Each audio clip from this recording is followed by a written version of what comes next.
Alors, ce matin, je voudrais vous parler de violon. L'argot qui a divisé et aussi uni les factions différentes de la société française. Comme nous l'avons déjà vu ce matin avec Sylvia, la langue a la capacité de traverser des barrières culturelles. Violon est encore un autre exemple de ce phénomène socio-linguistique.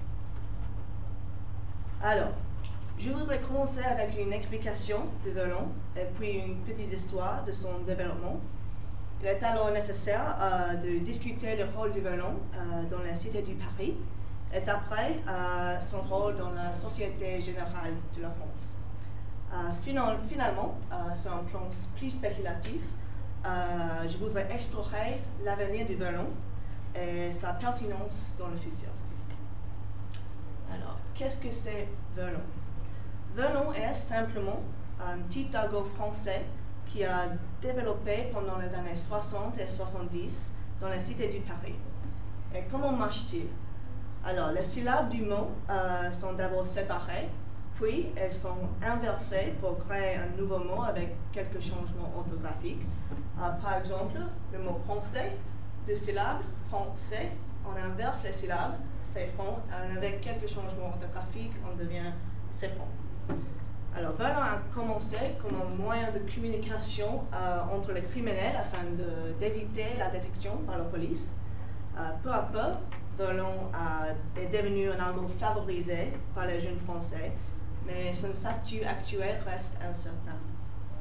Maintenant, la question reste, est-il devenu si courant que violon a perdu sa valeur? Quel rôle joue-t-il dans la formation d'identité sociale? Je vous propose deux hypothèses en ce qui concerne ce sujet. À première vue, violon est une langue née dans les communautés immigrées de Paris et actuellement est utilisée par les jeunes et les démunis. Deuxièmement, violon a perdu toute pertinence dans la société d'aujourd'hui, comme il est si bien connu qu'il est compris par tous. Alors, l'histoire du violon. Comme j'ai déjà dit, violon a commencé comme un moyen de communication entre les criminels. Et pendant les années 60 et 70, les immigrés nord-africains sont installés à Paris et ont été logés dans des immeubles HLM. Ces immigrés ont été pris au piège entre deux cultures. Ils ont été victimes de la discrimination pour parler en arabe et ils ne sont pas compétents en français. Alors, violon a présenté une façon d'établir leur propre identité. Peu à peu, violon a cru, traversant les barrières culturelles et devenant favorisé par les jeunes qui cherchent à converser dans leur propre langue secrète. Par la suite, il est devenu si bien connu qu'il est compris par tous, perdant sa valeur cryptique. Un exemple révélateur est François Mitterrand, qui savait le sens du mot violon chevron. Afin de lutter contre ce phénomène, un processus de rivalisation a eu lieu. Un mot violon est inversé encore une fois afin de cacher son sens. C'est un exemple, le mot français arabe, le mot violon peur, et finalement le mot rivalisé prévu.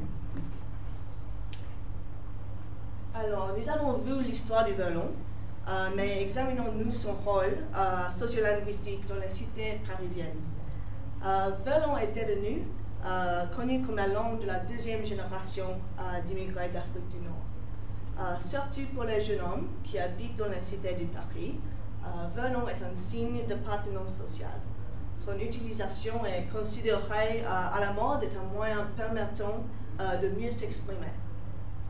La langue est un instrument d'une quête d'identité et c'est une affirmation de groupe et au-delà, une tentative d'élaboration identitaire. Ces jeunes sont un marge de la société et une langue qu'ils peuvent appeler leur propre aide à forger un sentiment d'appartenance à leur groupe social.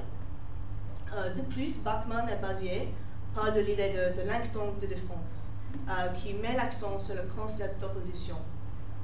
Parler à l'inverse en violon devient l'impertinence. Ainsi, les jeunes sont capables de défier l'autorité, créant un groupe exclusif à partir de laquelle les adultes sont exclus. Toutefois, violon ne se limite pas aux cités. Au dehors des cités, violon est encore largement utilisé parmi les jeunes l'enfantage scolaire. Il l'utilise pour adoucir la force des gros mots qui deviennent beaux gros mots. Et malgré le fait que violon a commencé comme une langue pour les démunis, il est également utilisé parmi la classe moyenne. Certains mots ont été adoptés afin de montrer une sensibilité envers les immigrés.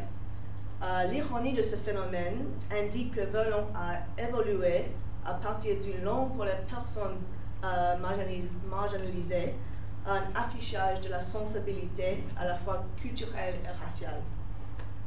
Dans le même temps, violon a contribué à la fracture raciale dans la France moderne.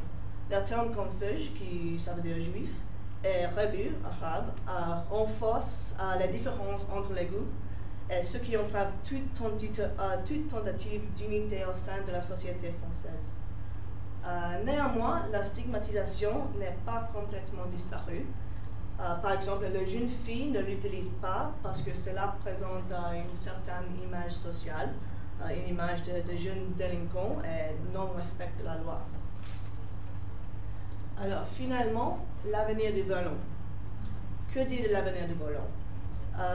Il y a ceux qui pensent que parce que violon a perdu sa signification secrète, il n'a plus aucune utilisation. Cependant, le fait que violon a contribué à forger une identité culturelle est une indication de son rôle plutôt prominent dans la société. Il sera intéressant de voir l'avenir du violon prendre forme dans les années à venir. S'il continue à fonctionner comme un instrument d'exclusion, est un marqueur de l'identité sociale. Alors maintenant, je passe à Ashley qui va parler de la langue sexiste.